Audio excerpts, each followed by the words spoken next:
అమరావతి పనులన్నీ ముమ్మరంగా జరుగుతున్నాయి.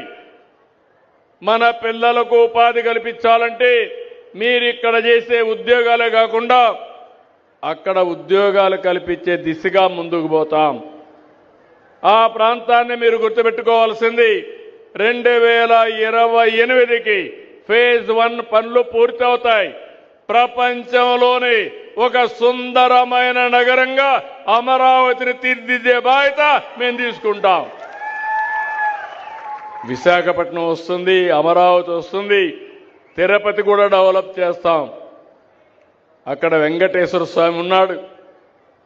వెంకటేశ్వర స్వామి పేరు చెప్తే ప్రపంచంలో ఉండే హిందూస్ అంతా తిరుపతికి వచ్చే పరిస్థితికి వస్తారు. దాన్ని కూడా డెవలప్ చేస్తాం.